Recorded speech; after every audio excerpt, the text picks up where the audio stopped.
just put the machine on an angle now. And then go. This is the bounce out. Yeah, bounce out.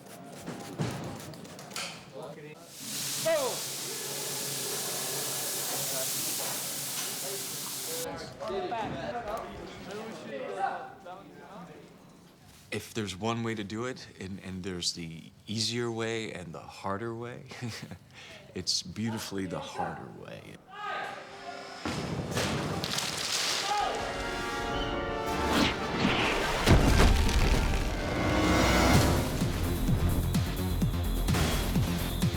This is it. And this is where all of the work we've done, all the technology that we've created comes together. They take us all the way. They take us all the way. Great romance, great war story, and something that hasn't been done before.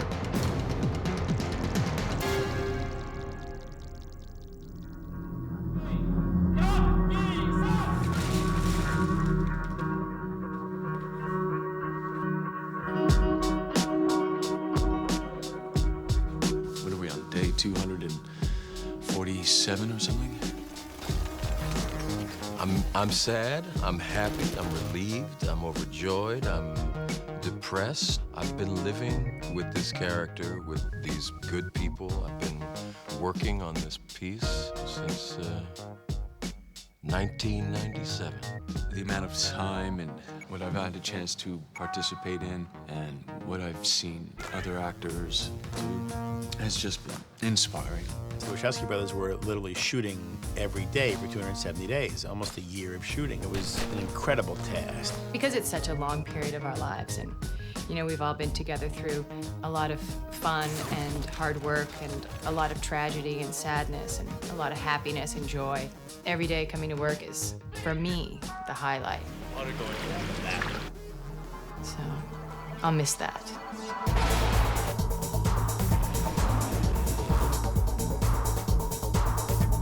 The first movie's about birth. The second movie deals with life. The third movie's about death. 3 seems to come back down to this head-on collision that's going to happen between Neo and Smith and the defense of Zion, and they are also inextricably linked together. We actually get to see the real confrontation. If this is it, this is going to be the takedown. One of us is going to win, one of us is going to lose. And ultimately, everything is lost and everything is gained.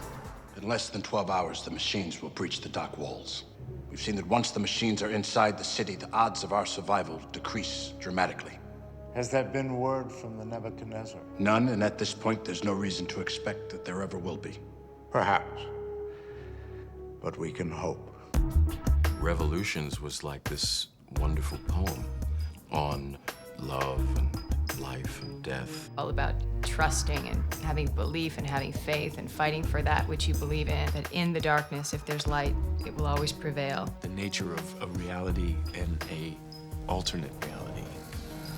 It's an epic, but it's an epic in postmodern terms, postmodern conditions, and yet it's timeless, because all great epics transcend any historical period. And I think in the end, The Matrix will also transcend its historical period.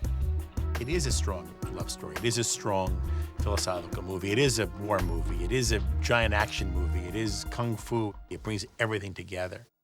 His neural patterns don't read like someone who's in a coma. The strange thing is, I see these patterns all the time. Where? On someone jacked in. At the end of Reloaded, Neo finds himself caught in a construct made by the Merovingian. He ends up disconnecting himself from his mind, and in this, I suppose it's like a purgatory. My name is Sati. I'm at the train station. It functions as a realm of the programs, the crossover from being part of the machine world to the Matrix, where they're liberated. To get from one world to this other world, Neo has to go through the train man. Who are you? The train man is kind of like the ferryman crossing the River Styx. But the train man is not necessarily a very cooperative person.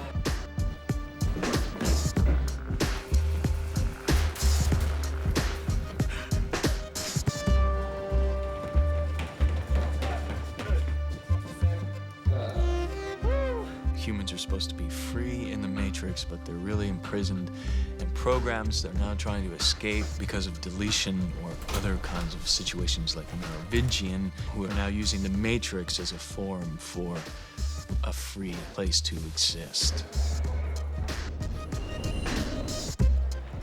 Dealing with kind of the evolution of entities, programs, humans, machines, and nature. Do you recognize me? A part of you. Yeah, that's how it works. Some bits you lose, some bits you keep. I don't yet recognize my face in the mirror, but I still love candy. Aaliyah dying and September 11th, and then Gloria dying. That was a tough time. We lost Gloria Foster, man. We lost Aaliyah, we lost Gloria. Her death devastated everyone. Larry and Andy in particular, I know. Anybody you know, especially someone that sweet and just like everybody's grandma. Gloria was a woman who was a giant in the American theater. Well-loved and well-respected, an incredible talent. Somebody who never really got her due, if you will. And the role of the Oracle was one in which she was actually able to sort of live out some of that. She is that character. Her performance, her original performance is fantastic. Not quite what you were expecting, right? It was immediately apparent to anybody who read the scripts that her absence potentially was a structurally significant blow to the production. Initially, we didn't know. And for Larry and Andy, they were like dumbfounded. And then it became a very difficult rewrite. You know, how to explain to have essentially one Oracle in Reloaded and then have a completely different person in Revolutions. They reached out to Mary Alice, who played with Gloria Foster in New York for 2 years in a show called Having Our Say. And they were brilliant together. Now, when I said, I just thought Gloria was wonderful as the Oracle. I just sort of let myself be open. What about the Mary Alice comes in and does an amazing job of presenting a living, breathing Oracle.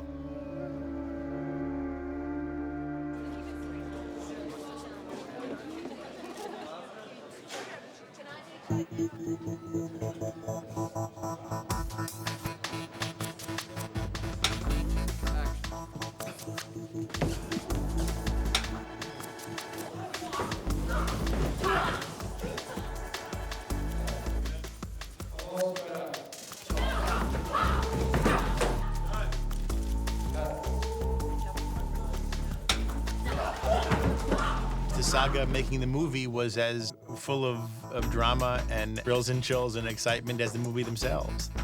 Keanu and Carrie and Jada, Lawrence Hugo, I mean, they really worked hard. Can I take your... Oh, my God.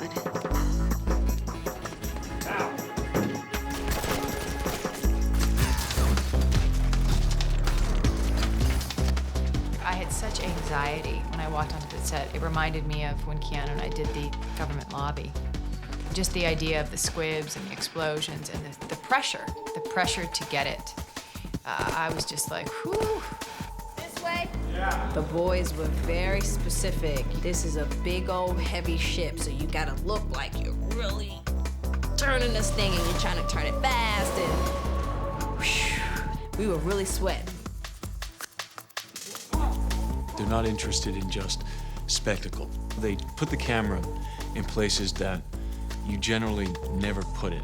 Longer takes, different angles that you don't usually see, longer fight sequences, and it's much more difficult to do. And what happens then, if you do get it, it's like it's really happening.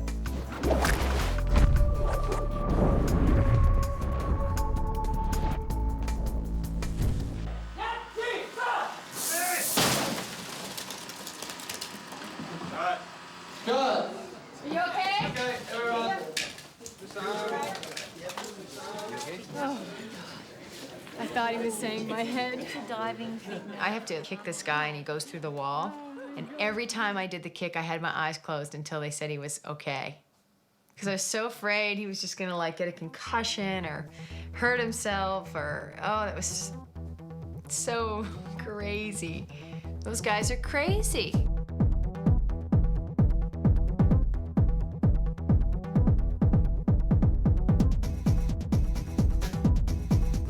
I never knew stuntmen until this film, and stuntmen and stuntwomen are very, very special people. They're like kids.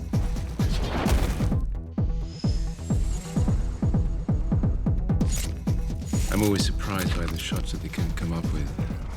Each time they surprise us with a new angle, a new type of shot. It's one of those films that's really in the imagination of the directors, really. It's in their heads. But once you kind of get into their heads, they can make that journey too. It just evolves, you know. It's just, you have the idea and you proceed with it. It evolves into another idea. You proceed with it. It evolves into another idea. You don't know until the day you show up. Oftentimes it's Larry with a finder and Andrew at the monitor. And they find the scene. Well, should we put the camera here? Should we put it here? Should we put it there? It's been great to be a part of that creative process with them.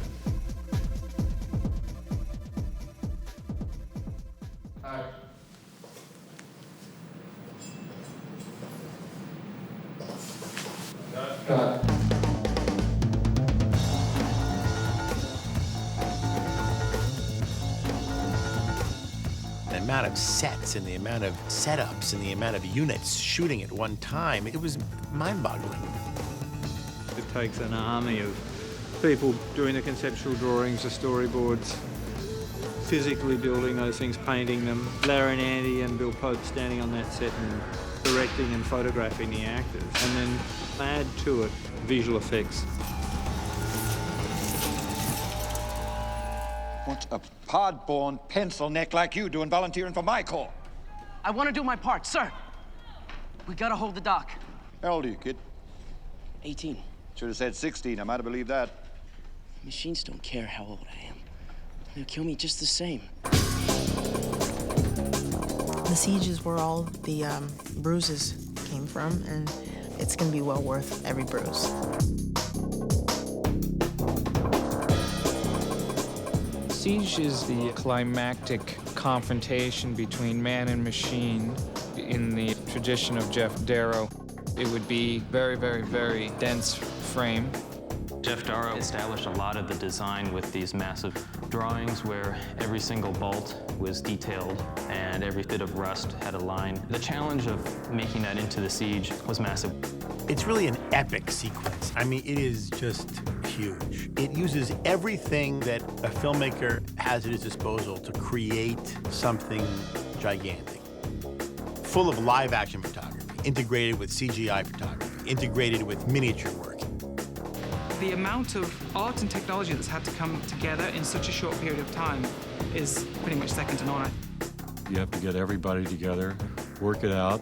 First it comes from the brothers, then it goes to Owen, and then it goes to John, and it comes to me, and we just slowly hammer it out. What does it really look like? What does it look like finally on celluloid? We're standing on the dock set at the moment, and you can see all these fantastic sentinels. Larry and Andy like to have some physical set into which to place a visual effect. It's something that could not have been done ever until right now.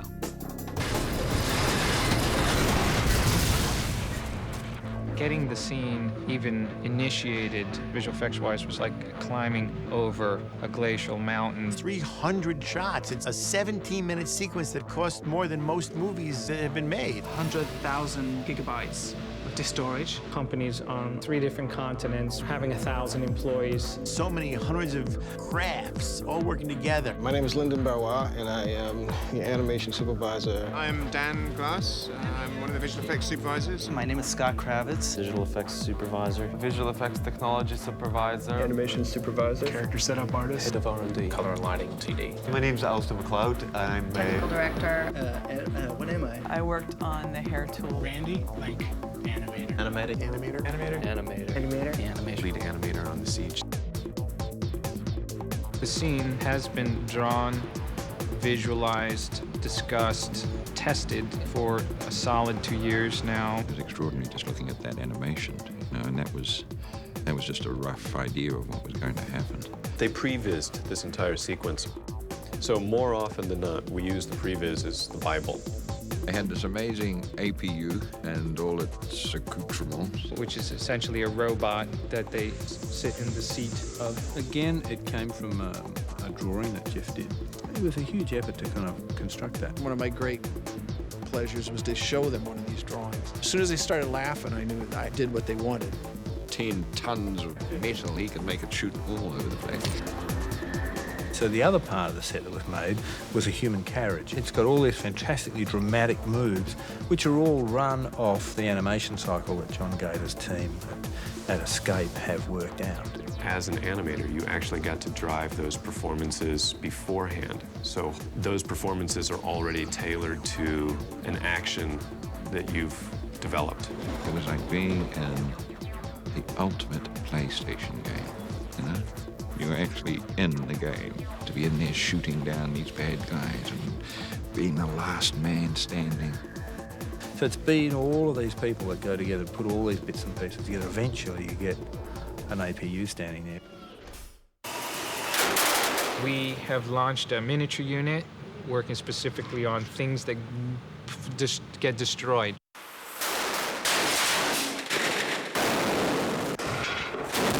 Things breaking, things smashing. We still do a good job at that.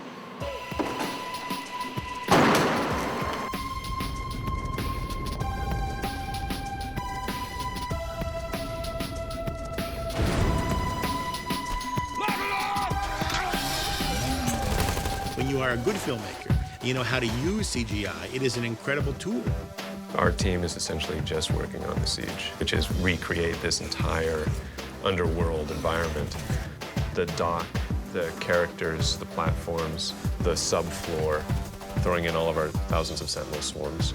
The biggest CG battle that I've seen in a film. So it's a real mishmash of real art-directed physical objects, actors, digital creatures, miniatures, and computer graphics.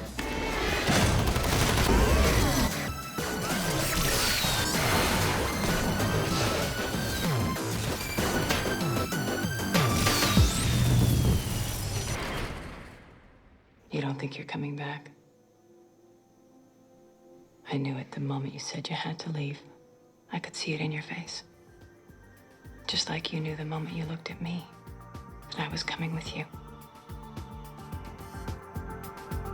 Here we go.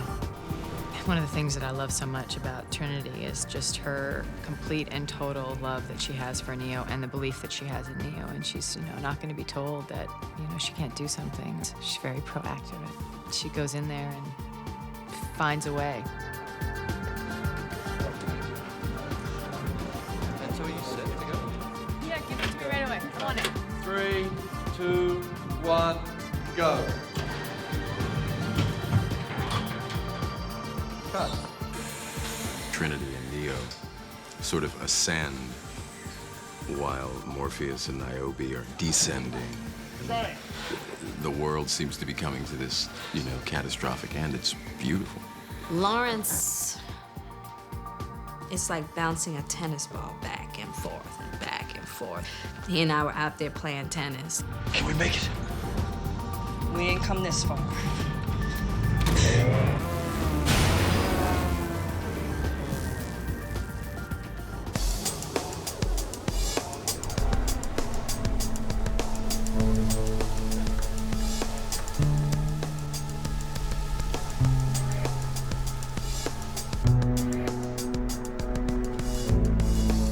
Smiths are meant to be all the same, and yet, do you dissipate the energy of Smith for a viewing audience if there isn't one central Smith? Does the viewer really want there to be one central, extremely bad Smith that they can kind of focus on?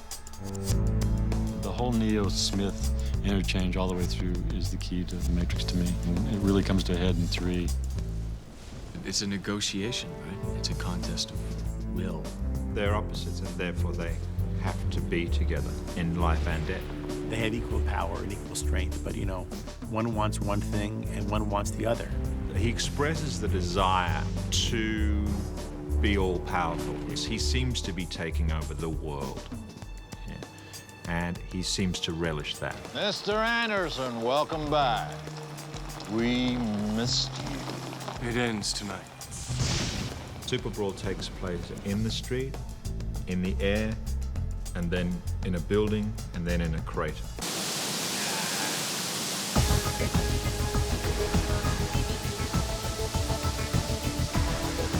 The rain was unbelievable. But they couldn't get much done. It was the highest example of like, da-da-da, cut, okay, set up. And a setup would take a long time. They'd have to dry the guys. But it was, you know, that was crazy. That's a crazy scene. The challenge was getting a hell of a lot of water in and getting a hell of a lot of water out without flooding the whole studio. Matrix code was originally conceived to look like rain. It was supposed to look like water coming down the screen. So when you actually have rain, you of course want to allude to the Matrix code rain. So we wanted fat rain, which we ended up calling chubby rain, large nozzles and huge amounts of water. The rain was so heavy that it was hard to speak without starting to have bubbles and streams of water running out of your mouth.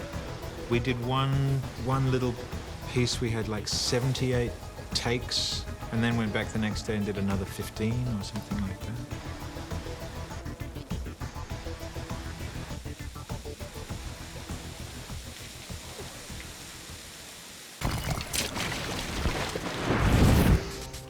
Fight gets taken skyward, and there is feats flying and flying, fighting, and ways of battling in the sky. The whole scene is a serious amount of blending between computer graphics and photography. They wanted to see flight in a way that we would assume would be the characters that have weight, and they would move, and they would feel like they were flying. We had to devise some practical methods which were rig-based, and then, of course, applying virtual humans anywhere that we could to do some of the more complex camera coverage. The virtual human process is a combination of the motion capture and universal capture. The beginning of the story starts with going up in the zero-G plane and studying what it looks like to be doing martial arts in zero gravity. They use those zero-gravity plane devices to train astronauts. They go up to a certain height and they do a quick drop, which kind of suspends the participants in a weightless situation. Gaeta and the guys wanted to get a sense of what weightlessness was like. It's a really excellent reference we actually used as a template for how the shots would look. And there's a lot of bits and pieces that are achieved by motion capture. It's kind of like the strings of a puppet. The cameras can't actually see the actors, but we record those motions, and then we can attach those motions to a different character. And you kick Hugo! You just have to find some joy in it. Universal capture, which is kind of like emotion capture, where they do tremendous, very, very high definition photography of a face, and then the computer actually records how they are, so they can actually take one person's face and put it onto another person's face. Deliver a hit, you're running in, you're pissed at him because you're going to just take him out. Come on. It's like your whole performance is being taken apart. And the way in which you do things is being put under the microscope. Every little movement, every little sound, every little part of your body is being scrutinized and filmed and I don't mind this sort of thing, but flipping around, don't like that. Cool, aren't they? It just takes place all around you and above you and below you.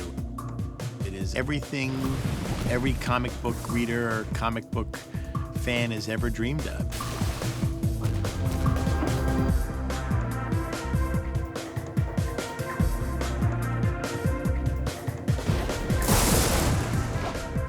Folks, the gate's good.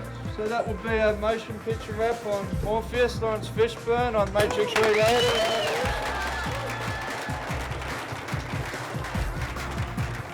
We are forever connected to each other, and we are forever identified by these characters.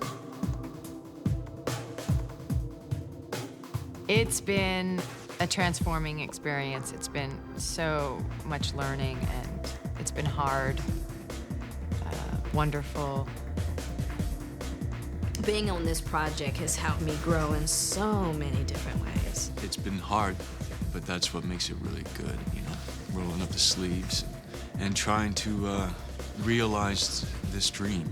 You know, that's kind of been one of my mantras through the days. It's just, you know, may we realize this dream. It's wonderful to be so committed to something that you believe in. There just aren't many projects like The Matrix. This is the only movie I would have sacrificed 2 years of my life for. This is the only one. People took the most extraordinary things out of the first one. This one will be no different. It's an evergreen. It's going to be around for a long time, a long, long, long, long time. Hopefully they'll have fun, things to think about, things to talk about, and we'll create some moments about being excited, going to the movies.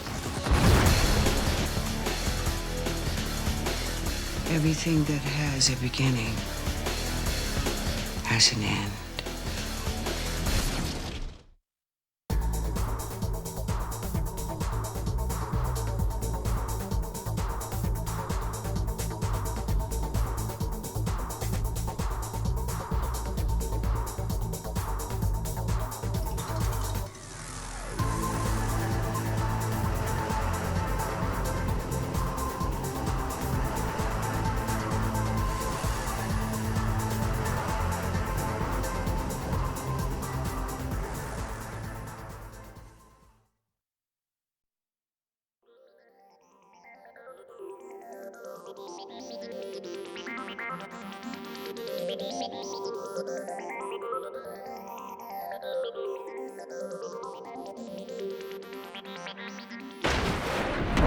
The term bullet time is a dramatic convention that Andy and Larry made up. Bullet time is basically a mind over matrix moment where We detach the time and space of the subject from the camera. You always know that you're doing something that is groundbreaking. If someone asks something that you go, maybe. You know, a lot of people in the visual effects industry, early on when they knew what we were doing for Matrix, thought we were crazy. Yeah, you're smart, but you're not that smart. It's like a small idea that gets bigger and bigger and bigger and then finally becomes supernatural. It is just staggering.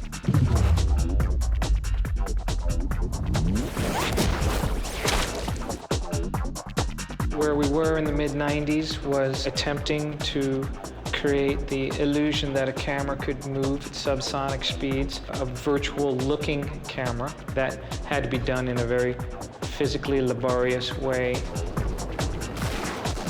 We shot that test in a junkyard with a handful of still cameras that we bought locally. 120 cameras and 2 motion picture cameras set up. It was photographic, it was two-dimensional, and really there was only one path that our camera could run because we had to plan it and lay out all these still cameras. From that point, we have found ourselves making what we call today virtual cinema and virtual cinematography, which is where the camera is detached in its time and space from the subjects. Still bullet time, and we move in and out of amazing moments, but the methods that we're using are completely different. Virtual cinematography is a phrase that John coined. It's using real live photography elements, whether it be stills photographs or a piece of motion picture footage or high-def photography, and manipulating it inside a computer to be able to repurpose it and reformat it so you can see it from different angles, different camera speeds. It's kind of a digitization of the real world that then allows you to have a virtual camera that can fly anywhere in that scene. The possibilities for slowing down the motion, speeding up the motion, and basically like throwing the camera wherever you want. It allows you to move the camera in ways that a real camera would by no means be able to move. So it escalates way beyond the first experiments in bullet time, because we really could get any angle on this action now. Infinite camera perspectives are available. A little shorter on the winch part, because it's really the greatest part of it, and a little longer on the virtual human process is a combination of the motion capture and universal capture. You're in the air, and here comes the flame, and in the back, you feel? The real thing that we were very, very scared with at the beginning was how could you produce a rendition of your principal actors at a realistic enough level that you don't create a loss of belief from the audience. What we decided to do was build something that was based on analyzing a real performance. Nothing will surpass the qualities that a random performance could give you from a real actor, real person. We pretty much settled on the faces would be the hardest thing to recreate. We decided to build this system, which we call Universal Capture System, which consists of 6 high-definition cameras and arranged around that actor's face. If you filmed a real actor with film cameras or digital cameras, as it turned out to be, from enough angles, and were able to write some very clever sort of machine vision processing algorithms, you'll actually be able to produce a very realistic digitization of one of our actors. And from that source material, we derive all moving dimensional models with all the texture associated with the face.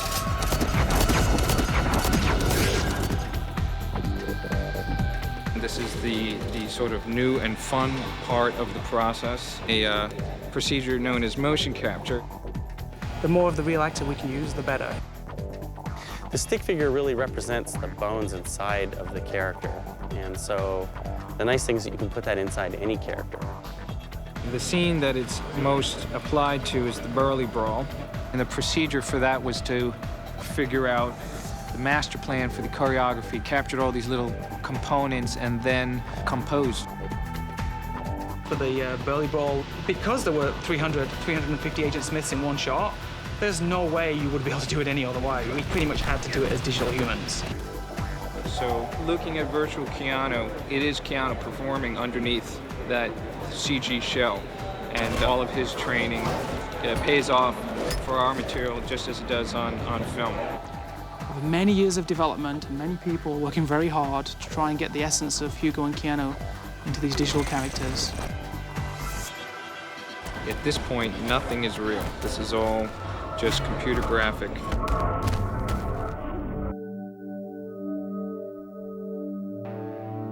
The backgrounds and the original bullet time stuff were done through a technique called image-based rendering, where we took still photographs of the sets that Owen Patterson built or some of the live-action environments, and we're able to reconstruct dimensionally what them sets were, so that we could then, inside the computer, produce a virtual fly-through.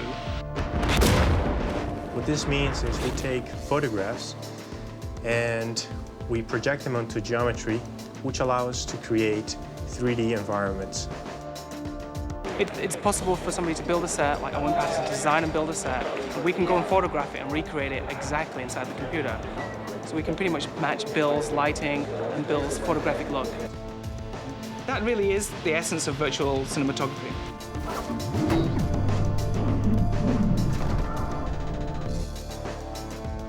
For Trinity Falls and Reloaded, specific buildings in Sydney have been selected to be the environment, and so those have been all photographed.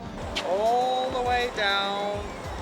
It doesn't involve us completely making synthetic creations in the computer. We still need a real set, real lighting, and real photography to get it to work, because it actually gives a very realistic look to the movie.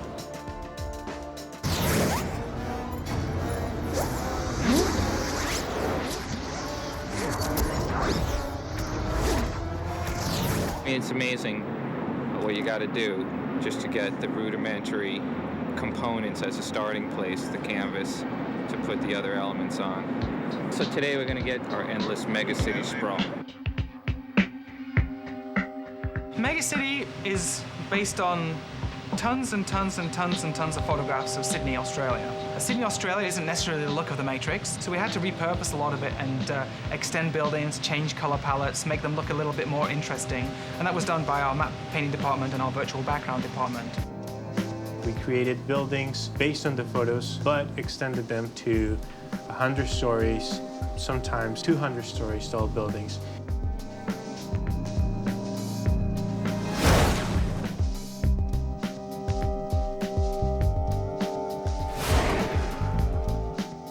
We see Megacity at its grandest in the Superfight. It's an excellent combination of virtual backgrounds, matte painting, and synthetic characters. The number one obstacle for doing flying successfully was weightlessness and the feeling that you were not encumbered by gravity and the physical constraints that doing rigs on sets brings you.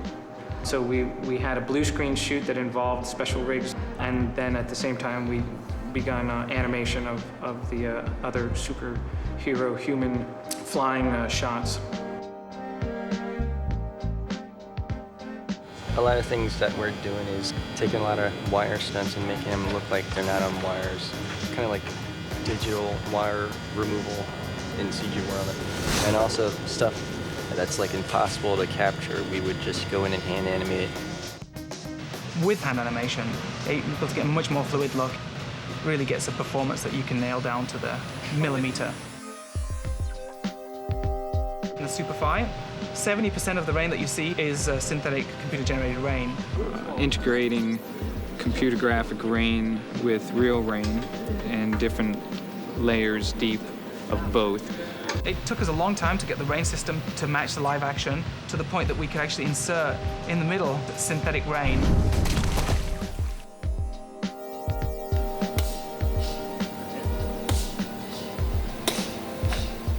The wet look for the characters was quite a challenge. Our cloth department not only excelled at producing a really kick-ass looking dynamic for wet clothing for Neo and for Smith, but also were able to produce really excellent looking water spray that every time they fight or hit each other, spray goes flying off.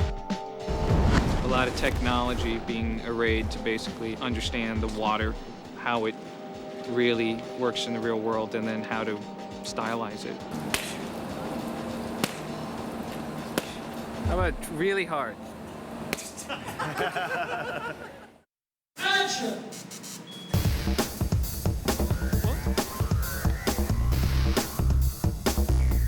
The punch is the definitive blow delivered by Neo. We're looking to really amp up the drama of a fist, and it will be smashing through rain that's nearly suspended, and the rain will smash off in a zero GE way. So we're basically going to cover it virtually with computer graphic fist seen with somewhat of vertigo camera lensing to create a real sense of enormous mass. This sequence is one of the biggest visual effects sequences in the movie. Blue screens, CG rain, actual CG digital Neo and Smith characters. This has everything thrown in.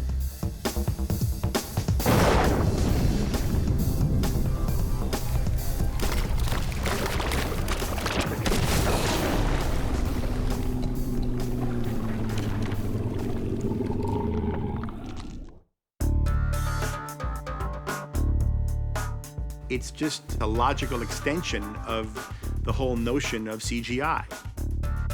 Larry and Eddie will take risks. They kind of pushed us into reaching them extra limits. It's not a question that you may want to do it or you can't do it, you have to do it. Filmmaking in general has now this new tool, which I believe allows directors and writers and cinematographers to transcend all of the physical boundaries that are placed upon us by shooting here in the everyday world. It liberates the filmmaker in ways that they never have been before.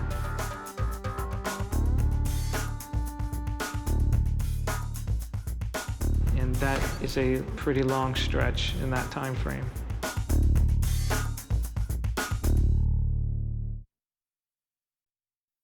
Three, two, one, action!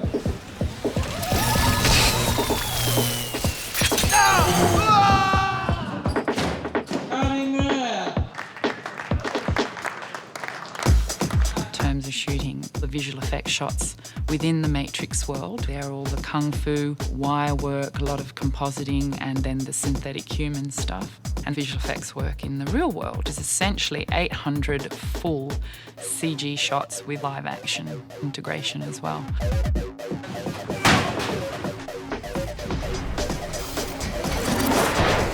CGI is an incredible tool because you can do unbelievable things with it that you've never seen before and will never see again.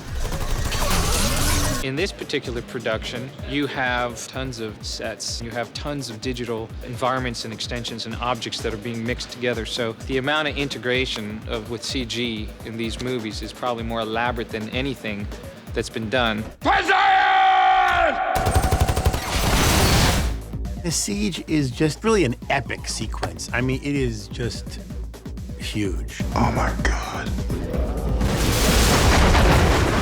It's unusual because it uses everything that a filmmaker has at his disposal to create something gigantic.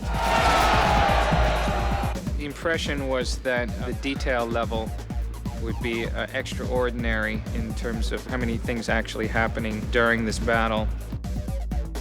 That was always, I think, very daunting to everybody. There are so many sort of elements involved in so many shots. I mean, you have a very complex interaction, intermingling of visual effects and practical elements. Within the Matrix, you have a lot of photographable things. It's like they take place in cities, you know, office buildings, places that you're familiar with every day. But here you've got small little pieces that usually open up into large areas.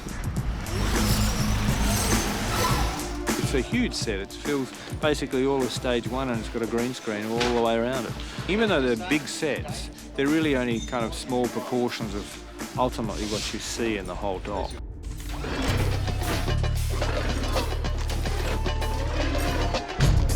The APUs are a totally new thing for these films. I ended up drawing it, making it this 16 feet tall, because I kept thinking they're going to have this thing carrying guns around.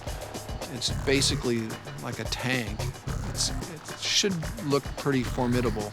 It should look kind of bulky and clunky, because it shouldn't look too much like a robot in that it, you know, because they're fighting robots and they're against the robots. It should look more like a bulldozer kind of a thing. I believe it works with the theme of the film, which is this sort of like this grungy, mechanical city that they've put together that's, you know, who knows how many hundreds of years old, and it's all this ancient technology that they're using, hydraulics and electric motors, and all this other stuff. You got this big, giant metal gorilla that you're animating. Their personality is literally the personality of the drivers. It's very difficult to recreate the nuances of human expression and human movement totally in a CG world. And because these actors were important, these performances were very important to the directors, I believe that's what drove them to want real humans inside these things. What, in a sense, we've assembled is a motion base that is aligned to a motion-control camera, and both are being driven by files that have been based upon animations that we've been working on for months. As an animator, you actually got to drive those performances beforehand. So hopefully that when you do get your plates in the post-production process, those performances are already tailored to an action that you've developed. First thing was coming up with a walk that the brothers and John Gator liked that showed basically the size of the APU, how heavy it was and how it moved and that kind of thing. Then we show that to the actors, show them where the steps are being taken, you know, how this thing's moving, so that it looks like the actors are actually riding in our little animated thing. You know, the actor in that chair is live, and everything else around it is all CG. The different characteristics and the way these guys are working the rig. You know, this guy is just real forceful with it, and his characteristic going, you know, ahead with a huge body lean, big steps. And this guy is more, you know, leaning back and, you know, real calculated with his aiming. So just that shot alone, you can see the differences that we're building into, you know, that we're animating into the machines.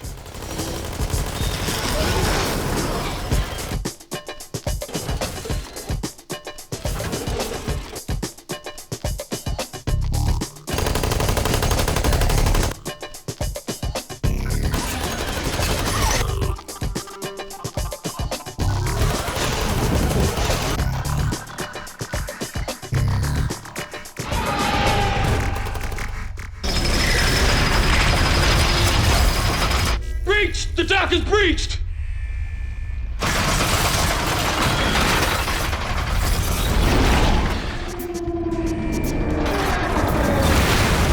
The diggers basically are nothing more than, you know, as the name implies, the devices that just bore holes from the surface of the Earth through every tunnel between the surface and Zion, eventually poking holes in the dock. And they just described they wanted this scary thing. And they described digging machines, and I called up mining companies to get information on mining equipment. I did do some sculpting on the digger, and our inspiration was supposed to look half mechanical and a little crustacean. I do think it's a really cool look. I tried to make them look like teeth. I had some of them worn off, and they look like bicuspids and molars and shit like that.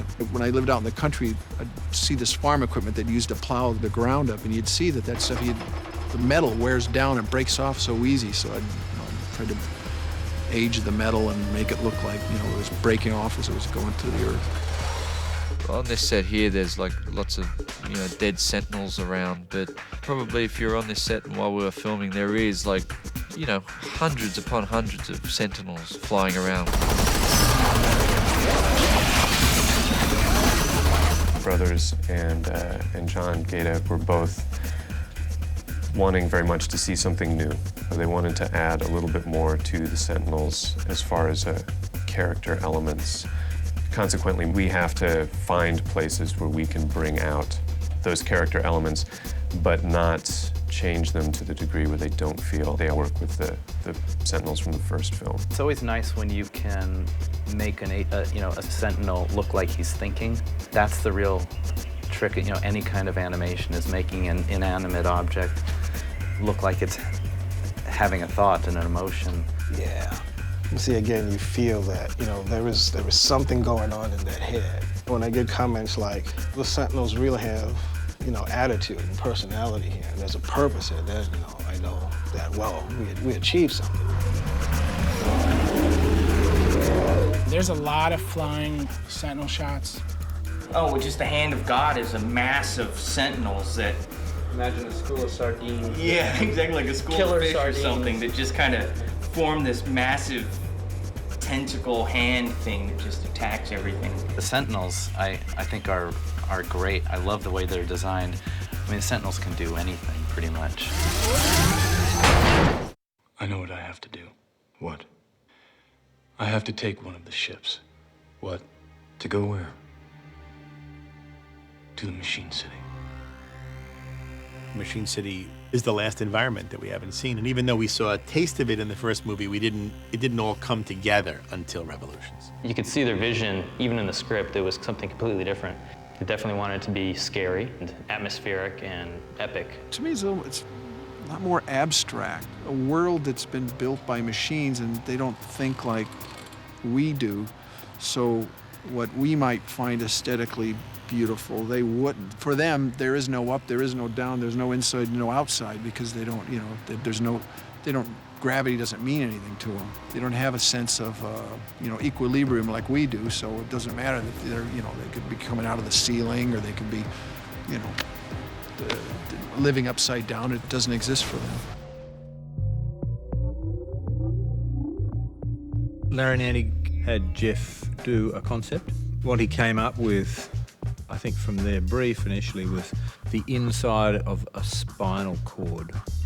I think the drawing he did, which was very kind of mechanical looking tubes, which were interconnected with what we call centicles now. You kind of got this feeling that all a series of conduits that run down, but it's like being inside the core of a spinal cord. We need to define a physical way of building it, so I thought in the end it was best to sort of finish the cylinders with these claw pieces, and then when you cut back to the wide shot, which will be really made up as a visual effects shot, you will end up with these very large crustacean type pieces. You get a sense of drama of this kind of scale.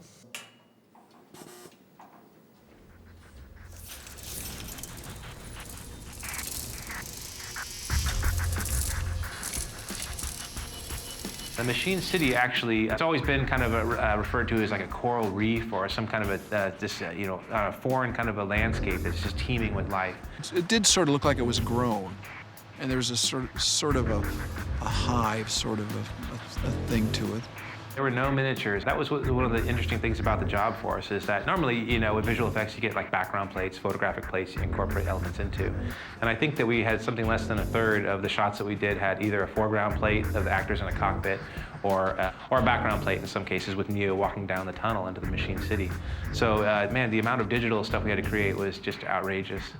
What the boys always felt is that, you know, the most perfect forms in our world are insects.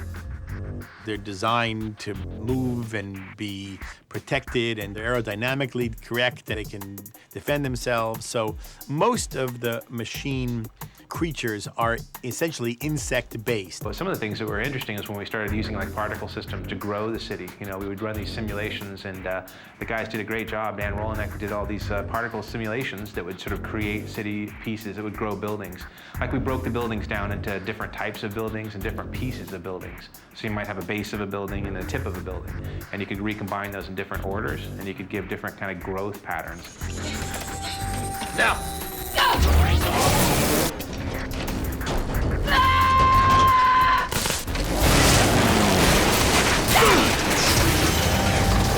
The Logos crashes, he sort of crawls out of the Logos, and there's like a big kind of like funnel set, if you like, which sort of takes him to the Deus Ex Machina. There's several, different areas that we knew were going to be kind of exciting challenges, and the Deus was one of them. What are you going to draw? What is it going to be? And I didn't want to think about it at all, because I thought this is going to be the hardest thing to draw in this movie, because it's the God machine. It had to be something that a human would recognize as, would have to be humanistic, so that, you know, Neo could relate to it, and the audience as well. And, you know, everybody thinks of God with the flowing white beard and all this, and I think that's what everybody thought it was going to do, something like that. And I thought I'd go in the opposite direction, and it's the face of a baby, which I thought was pretty horrific, because it's got this horrible urchin-y thing, and all of a sudden all these little robots come out, and they form like the most innocent thing that's possible.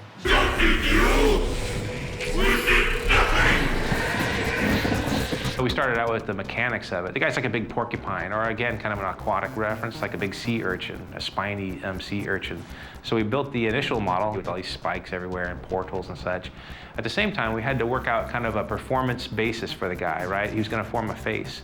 So first off, we went and shot a photographic reference of the director's nephew, Henry. We tried to get key expressions that the Deus would be going through. The parents were there, and they put the toy in front of him and then pull it away to try and get him to do some frowns. We finally got him to cry, which was some of the most appropriate reference that we got. And then the next step was to work with Kevin, one of the actors who was in Light of the Osiris, and we did motion capture sessions and having him go through the lines and generic poses, looking for, again, performance cues. And for the swarms, we took a lot of reference from schools of fish, basically sardines and whatnot, and also tried to mix in some kind of a weird stuff like frequency-dependent, movement that you might see like in iron filings, magnetic fields, or also a field that's kind of loosely called cymatics, which is this idea of sort of visualizing different frequencies through like a lycopodium powder. And there's some pretty outrageous movement and stuff that you see in there. So we started to try to line up what our design elements are that we could use. It is done. And then I did the, I guess it's a garbage scow, that at the end that transports Neo. It's a dinosaur. I imagine you get a dinosaur into the movie. It's like a sort of a triceratops kind of a thing. I just, I got a piece of paper and a pencil, and I can come up with all this stuff, but they got to make it work, and they do. The only way we got through it was by the talent and perseverance of the whole crew that was working on the show. It's like it's very easy to get sort of jaded just looking at a little gray box all day long. Seeing rendered stuff really kind of kicks you back into reality, and you're working on something that's going to be really cool when all the elements are stuck together. Everybody put their back into it and just really kind of pulled miracles out of their pockets on a regular basis. It's pretty mind-blowing just to see the amount of work that we were able to pull off of this thing.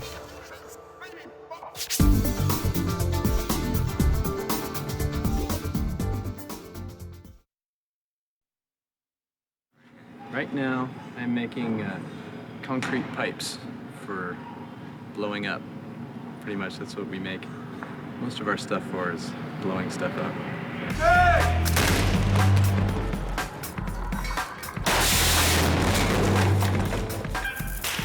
Every time you see a spaceship crash into the ground, be it in, Planet of the Apes or Independence Day, it's a miniature. The scale of this is massive. And to get that scale and debris and fire and everything, nothing can compete with a miniature. Things that would be destroyed or be huge event locations where things would just shatter. CG is not really too great on doing stuff like explosions, interaction of stuff actually hitting, matching, and debris coming off. So that's the stuff that really sort of happens here. There's just a lot of serendipity or randomness that happens. We can pick up a lot of that detail that we wouldn't otherwise be able to get. And so, trying to get that extra little bit of realism into our CG city.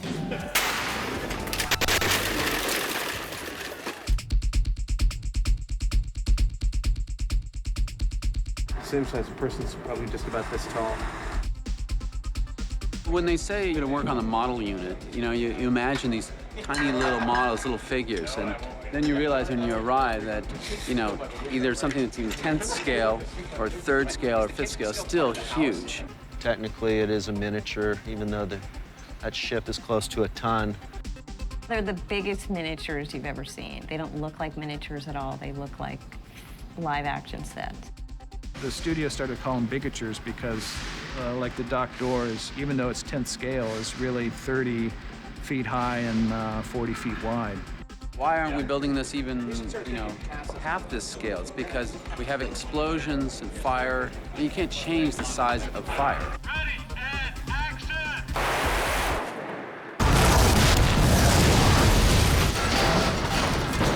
Ready, and action!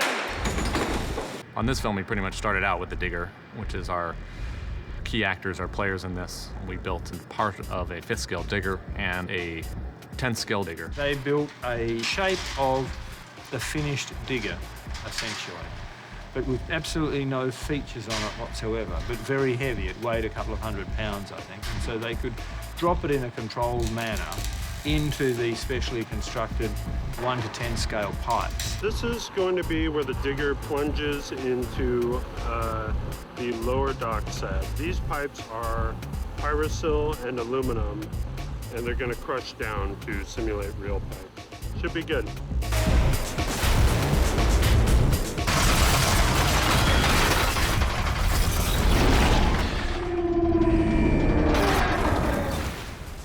Right, but you want the pyro coming from inside the pipes, though. Yeah, inside the So catwalk. it was difficult to build these complex environments and make all of the reactions happen properly. That the explosions, the pipes that would flip up into frame, the debris that would fall, tried to capture as much of that as possible. Action!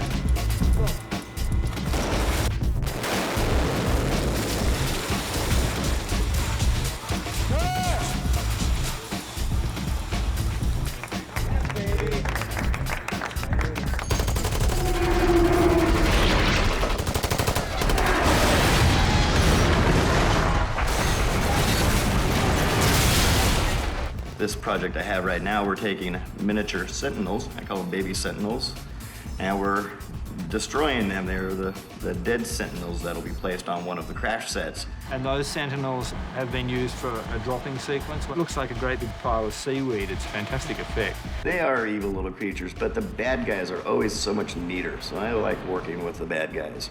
A lot of the miniatures, again, have to do with interaction. In the case of the dock, you had a control tower up there that topples down during the battle, and that will be built in miniature just for that purpose. The hamburger is an extension of what we built in Australia. They built like the top 20 feet of this in live action, and we've built everything above that. And this tower will be in a giant room that'll be generated in computer graphics. Primarily, it's for where they need to go really close so that you don't have to go and render the whole thing out for that. There's a lot of fine detail surface area on this one. They'll build all the core structures out of wood and steel.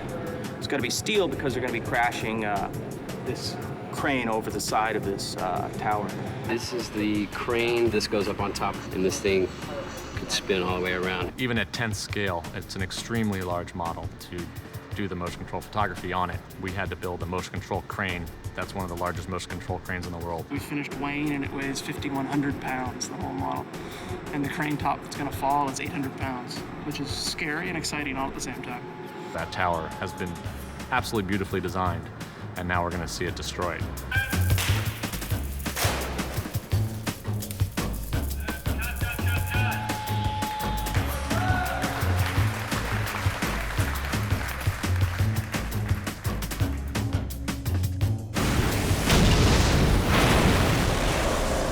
The ship will pass right through all of this acrylic, which will represent the deck, and it will just bust into 1,000,000 pieces, hopefully. Oh, yeah. Or 1,000 pieces. Unless we make it too strong, and then the ship's gonna stop. So this is what we came up with for the finale of the Mjolnir into Zion to save the day.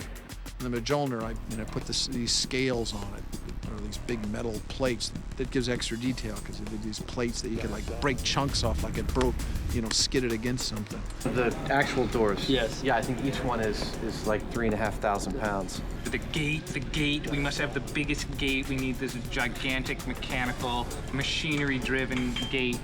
This door behind me was the biggest roll aid shot for me. It had the most possibilities for absolute failure. And then when that thing is traveling down the track, we did a test yesterday, it's like a car. It's flying down the road. It's pretty freaky. Yeah. This is probably one of our largest events. The ship weighed about a ton. It had to go pretty fast. It had to make a turn.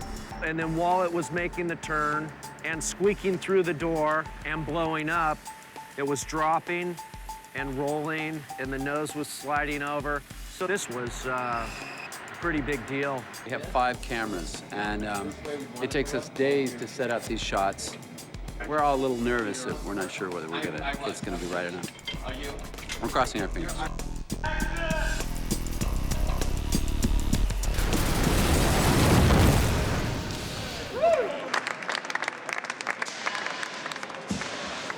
Ship is saved, ship is saved. Call that a direct hit. Jesus Christ. Looks like the Hurricane Mjolnir came through here.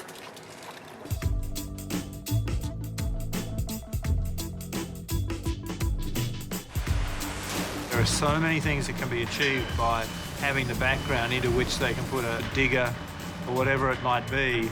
They start off with a basis and then they can add to it. Computer graphics and the miniatures are actually integrated into every shot. So you'll have CG models, you'll have hand-built models, you'll have computer graphic pyro layered on top of real pyro, and ideally the blend will be seamless. Like taking the old-fashioned way of movies and blending it with the most modern way of doing movies and trying to get the best elements out of each.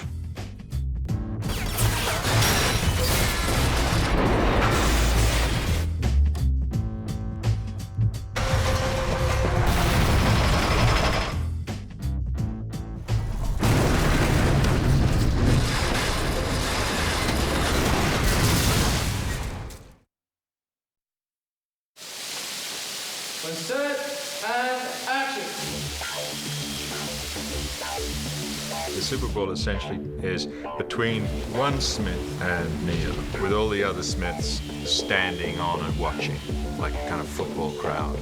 In this day and age to do a hybrid film of live action and visual effects, you gotta be able to do some shots in camera. Because of the nature of some of the shots that had to be done in the scene, where really you would be concentrating on Keanu and Hugo fighting and it's raining. In the background, you had to have Smiths, many Smiths. But you wouldn't want to have to put them in every shot as a visual effect. So I said one day, well, why don't we make a whole of, rubber Smiths? And they looked at me like I was completely mad. We went through a variety of ideas and eventually arrived at some pretty photorealistic dummies. Hugh and Peter want to put so much effort into getting the right molds and doing the right work on the faces, they were really like Hugo. They were pretty successful and turned out so much better than it seemed like we were going to be able to do at the beginning. We've got to do a cast of this one, and we're going to do this one again. Now, and this one a little bit more meter. There are 3 different models. There's grumpy, there's happy, and there's neutral. And they made more neutrals than they made grumpies and happies. Just neutral.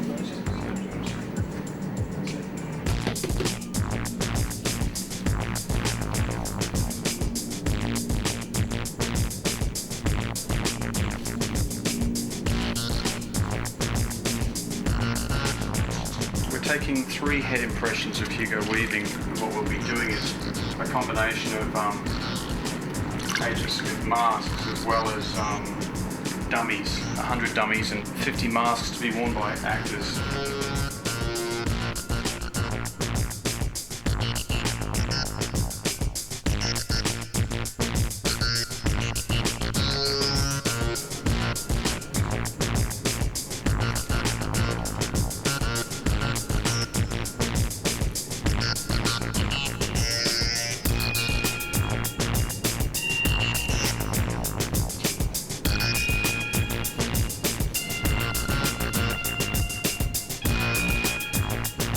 They did a number of different tryouts, a number of different materials to make the mask and to try and get the right tone. That was the original one we made. That's a hard resin. So is this one. The reaction was it looked too hard. So we've since then made some out of silicon rubber. The purpose of doing a silicon skin is that when the lights are on this, the silicon skin will glow like human flesh. And the rain also sits differently in it. It just runs off, whereas on the fiberglass head, the rain just tends to sit there. They also got my body as well on hands and put hands in gel. They wrapped my body up in plaster bandages and I stood there for like hours and, you know, so this is me.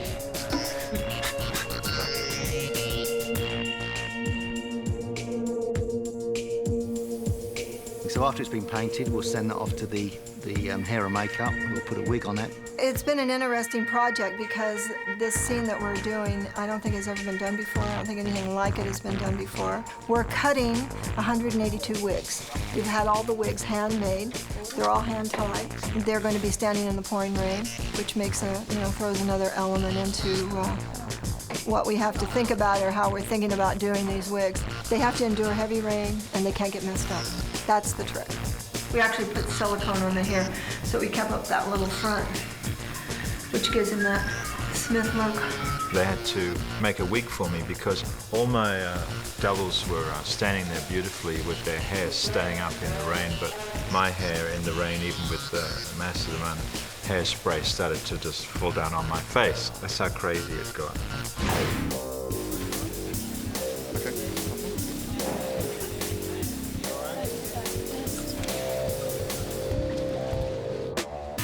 Our department have worked out an elaborate system of keeping everyone warm, keeping everyone dry. Yeah, it's a major collaboration between the art department, props department, and costume, getting everybody looking the same. 60 masks, 60 corresponding wigs. You know, you have to multiply everything by 100. You know, there's 100 left hands, right hands, feet, shoes, ties, tie pins, cufflinks.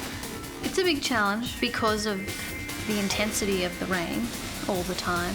It's hard to be in the rain every day for 15 hours. I seem to recall having 80 humans and 150 fiberglass dummies, which the art department made up, and they were fantastic because they were all dimensionally perfect. It was easy to deal with them. It was the 80 humans. They're all 6'2", but they're so different, and some had long torsos, some were all legs, some had extremely sloping shoulders. Larry and Andy wanted to do a tracking shot, and everybody's shoulder points had to meet. And at the moment we have a whole team of dummies. This we'll have a row of 51, and then another row of 51, and then a row of 50 or 51 extras, who will also be wearing Hugo Weaving or Agent Smith look-like masks. And then we'll be training them on how to use the mechanism and left-right turns and nods and what have you. They all have handles in the back, which are operated by one extra. Operates 2 Hugos, turning the heads or tilting the heads and turning. This is the repair station. With the turning of the heads, there's a lot of wear and tear on the necks, and the paint tends to rub and lift a bit, so we have to repaint and seal the necks. The silicone paint that we use takes a day to fully dry before we put them back into the neck mechanisms. It's awesome. We had this skin-tight wetsuit. You can't even move it, cuts the circulation off your arms because of the water. It's piling down the biggest storm you've ever seen in your life, and we're in this mask that we can't get out of all day. But it's all in good fun. They're quite disconcerting, right? Even to Hugo. The communists? No! Yeah, even Mr. Weaving himself got a bit spooked when he saw himself replicated many times. Same. Everyone is the same. Hugo's been very good. He's been very happy to have his head moulded, and I think he loves looking at all these guys. You love me?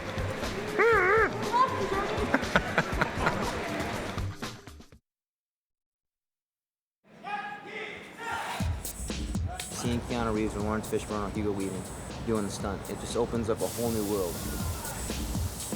When you see the guys falling down, those are the real actors falling down.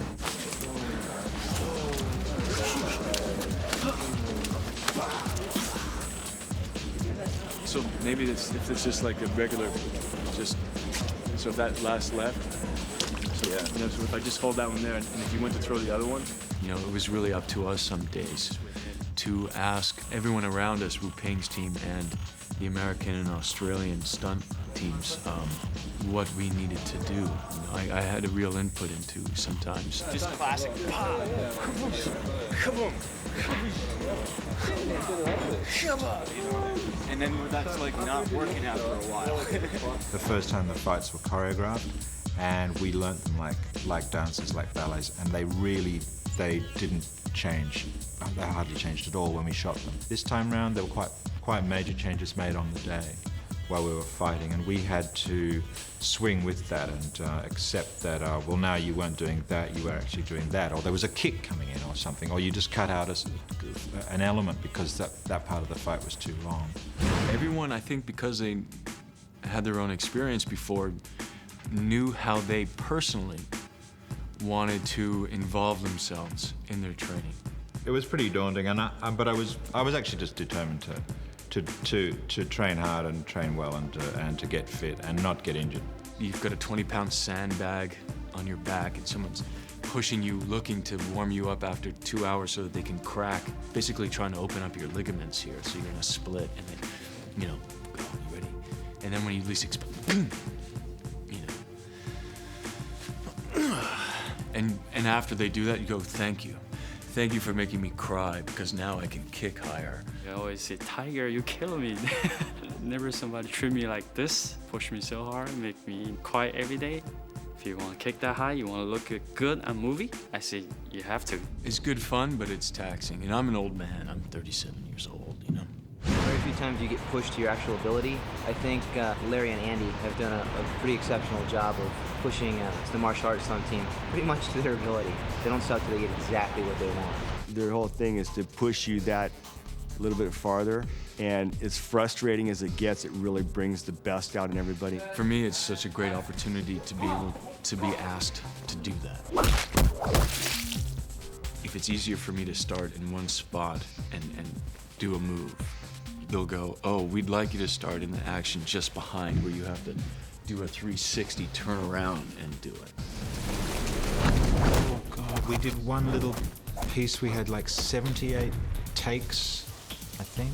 And then went back the next day and did another 15 on just one very percussive piece of fight. And then when we got into the crater, we were fighting in the mud as well. So it was mud and rain, but by that stage, the fight had become more like a flailing around, you know. No matter how good you think it is, you got to go that extra notch.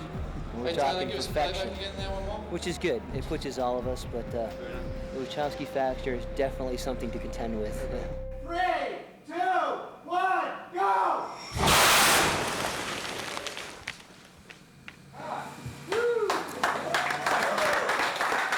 Chad Stahelski has been such a great boon, I think, to this project. He developed a thing called the Twisty Belt. allowed me to do backflips into cartwheels. We could do multi-directional rotations as opposed to being limited by a regular Hong Kong harness. You know, in this you could twist and rotate. It's like a metal corset. Yeah, it feels quite comfortable, but I don't think you'd want to wear it for very long. Wire work, when you first see it, it seems easy, but it takes a lot of practice to get used to. It's not the most comfortable thing in the world, and it takes time. Because whether or not the wire lifts you up or puts you down, you still need to be flexible. You still need to be able to kick. You still need to be able to punch, and you still need the strength to pull your body up in the positions that we need.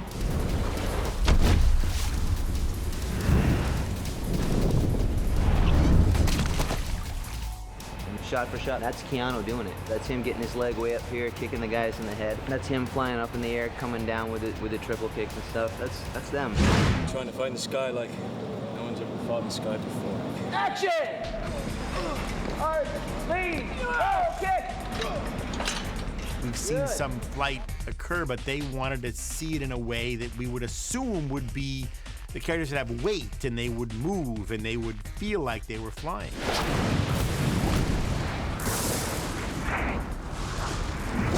The tuning forks were very interesting because of what Chad wanted to achieve you could not do on wires. So we looked at all these Cirque du Soleil and special acrobatic type tapes, and there's equipment that they were using. Conceptually, we saw a connection, or at least the martial arts guys and Chad and RA, you know, sort of borrowed from some, you know, basically circus methods. We took a gymnastic, a trampoline twisting belt, or aerial spotting belt, and modified it to take the weight and stress load that the belts experience in these rigs, and then made it about twice as smooth and about 10 times as strong. And then used special adapters to plug into our single arm pitchforks. Chop! Bam! Good. The faster you get around, the better. 14 guys just to operate the tuning forks, and so you had to coordinate and choreograph, and everyone had to be in tune and in sync with each other because of the actors and the stunt guys actually coming in, fighting, spinning, rotating, and the mass of those two units was quite extreme. They had to be very diligent and very careful because the impact of those two mechanisms was a very dangerous thing. The tuning forks are not comfortable at best. They're ugly. They hurt, especially the twisty belts, and they just tear on your hips. Really, it's a lot of pain. We're just always in the harnesses, and after like 18 hours, it kind of hurts most of the time. The guys get in them, and they would go into what we call the cave. They would just get so far into pain, and the pain would go away, and they would just. You didn't really want to talk to them. They would just look at you and they would acknowledge you, and they knew what you asked them to do, but there wasn't any friendly socializing going on there. We tried to put the actors in for as minimal amount of time as possible because it was not comfortable. We made a pack. When you got in them, you shot till you were done. So whenever you're flipping or twisting around the hit, look for him. Okay. And that keeps your eyes focused on something. That may hold off the nausea. The nausea. But what is the difference between this and the yak rig? Well, on the yak rig, you yak. Again, another one of those torture deals, but this was a pole that the two gentlemen face each other and they could turn this way. The pole would allow them to turn this way, and then they could turn the whole base this way. So you had 3 axes going. Real unfriendly rig, hurt again in the hips, made you sick to your stomach. So it's like a really good carnival ride, and because there's 2 of us in it, it's a nice challenge to see who's going to quit first. It became a game with them who was going to wimp out first on them, but they didn't like it. You know, it was not good. They were good for about 10 or 15 rotations at a time. Then it was a lot of eyes rolling back in their heads and, you know, trying to see who was going to keep their lunch down. It's called the yak rig for one reason. When it goes good, it feels good. When it doesn't go good, it doesn't feel good.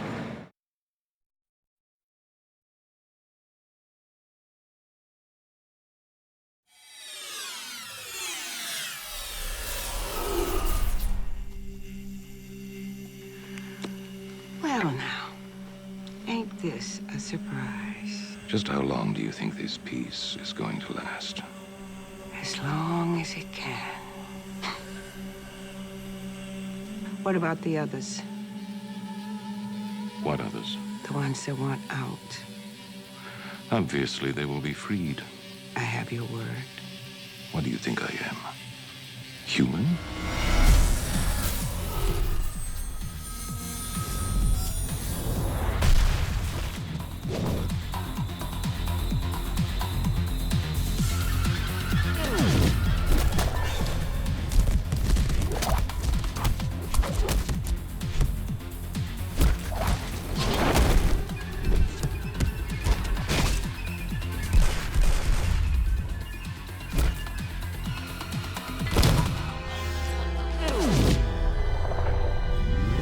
The Matrix Online is a continuation of the Matrix stories. When the third movie comes to an end, the Matrix Online literally picks it up from that moment on and goes forward with it. Through the course of the game, you will have story unfold before you. It's not just a depiction of the Matrix as it was in the films, it's the continuing story of what happens in the Matrix. So that players can see it's fully open-ended. They don't know where the story goes at all. We now, as players, can participate in the overall story and help to propel it forward.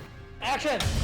The plan for The Matrix was always to tell a story in multiple mediums. That was the Wachowski brothers, their first thought when we decided to continue the story after the first Matrix. Larry and Andy are overseeing and contributing to that continuing storyline. They wanted to be able to take their movies and instead of having a conclusion that was sealed forever, to have a world that the fans could all come to, that they could actually become a part of the Matrix story that they had already enjoyed. They already had a vision for their, universe to be depicted inside the computer space, and they had very specific concerns that it needed to live up to a particular standard that they had set. I'm mainly known for my comic book work, especially my character Concrete. After I'd done 3 comic strips for the Matrix website, they gave me a call. It was actually a little mysterious at first. I didn't even know what the project was, except it involved writing. But it turned out, no, it was this fairly new genre of massive multiplayer online games. A massively multiplayer game is a simulation where thousands of people participate in a shared experience and they all connect to the same server. Once they create the world and the people, then the players themselves have to really create the story and follow through on the idea. But the boys helped create the world and placed it in that world, and now the players can take it from there. It's more like a stage that's being built through which, many stories can be told. By giving Paul and the Wachowski brothers maximum flexibility, we're trying to create a situation where players can experience that story in a way that's different from, a typical movie or book or even a single-player game experience. So when you start the game, you're still one of the people in the farms who's just come to the realization that the entire Matrix is in fact a simulation. You're going to be presented with the option of taking the blue pill or the red pill, which of course you've taken the red. The humans are still just as passionate and they hate the machine civilization just as much, but also know that there's only a truce that's keeping them alive. This will feel a little weird. You then start to define your residual self-image. You're selecting your clothes, your hair, what you look like. Are you male? Are you female? What your skills are. You can be a spy. You can be a hacker. Or you can be the equivalent of a fighter, a soldier. And then you become a new operative inside the Matrix. And immediately these forces, the machines, the humans, the various exiles will begin approaching you and trying to hire you to win over your allegiance to their cause. It's a very complicated clash. It's not just humans versus machines. And as a player, you'll have to make your choices of whom you ally yourself with. We'll see characters from the film. They'll be in the game with you. They're still running their agendas. They're still trying to accomplish their goals as depicted in the films. They may even try to recruit you to work for them. You may be recruited by somebody else who wants you to specifically stop what they are doing. You'll have to really work to meet them in person. And if you are a good enough player, you'll be able to talk with them. You'll have to prove yourself worthy. To meet one of these characters from the film will be a monumental task, something that people will be able to brag about. We have constructed Mega City. The environment is a vast city where you can wander the streets, you can open doors, you can go through every floor of every building. And there's a lot to find there, and a lot of people who may want to kill you. The megacity's infinite. It spreads out in all directions. We've tried to capture segments of the megacity. There is the slums environment in the international district, and then downtown and industrial districts. In terms of just raw square footage of game space to explore, there currently is no equal, and I don't think there will be one for a while. A city is a very organic and dynamic place, and if you're going to capture Megacity as depicted in The Matrix, you're going to need to provide a rich level of detail, and ranging from characters and items and things down to cockroaches and pigeons and trash on the ground. We have custom-built tools that we have constructed in order to vary a particular landscape so that it doesn't look the same anymore. You suddenly will have this sense that you're really in a living and expanding environment. In a city environment, it's only natural that people start to congregate. If people are moving to different areas inside the game in mass droves, we really had to make sure that our architecture was such that it could handle 100 people rushing to one building for whatever reasons. Our challenge was to go and design a system that would allow tens of thousands of users to play simultaneously in a game world, so that we would have the option of running up very much larger numbers of people than typically exist on a single MMO server system. We wanted to not only have an enormous world that you could move seamlessly from one area of the city to another, but to move seamlessly from indoor to outdoor, to be able to run up a flight of stairs, take an elevator, come out onto a rooftop, and see the area that you just left seamlessly without load zones. This is a brand new server in order to be able to deal with latency issues. At the same time, the user doesn't get a feeling of lag when they're under high lag conditions. That was a big design goal, to make sure that our hardware could handle those types of things. We have a team whose sole job after the Matrix ships is to continuously add more content to the game. It's just never going to stop. There are events that will happen each month, and we'll be telling the story both in short movies, in gameplay where the characters are wandering around the world on specific missions that they're sent on that can send them to certain parts of our story. And there is a story that evolves, but it's created by the people that play the game. So it's much more of a kind of a free-flowing interaction.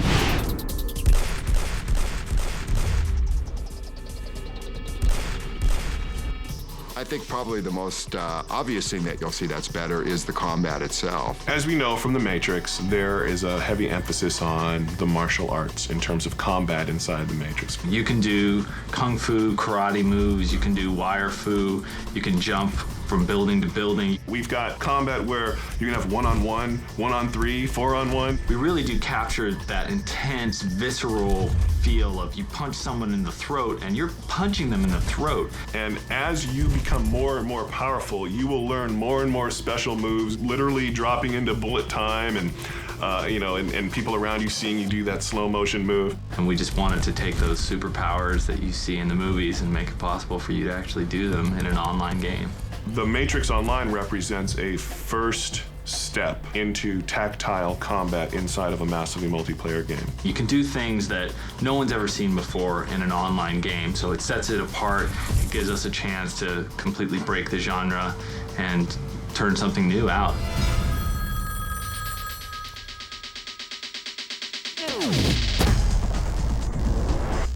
I think everybody's conscious of the fact that in making a massive multiplayer game of The Matrix, we're creating the monster that our heroes tried to slay in the movies. Yes, you're sitting home at your computer, but you're still interacting in a space that is someplace else, and you're interacting with other people, and I think it kind of really works very well with the idea of the movie. Some people are just going to want to dress up, go to clubs, hang out, and talk inside the Matrix. Others will literally want to invest time in mapping out one of the largest game spaces ever created in an online environment. When you talk about movies and groundbreaking, it's hard to say that without thinking about The Matrix. And when you talk about massively multiplayer online games, it should be hard to say that without thinking about The Matrix Online.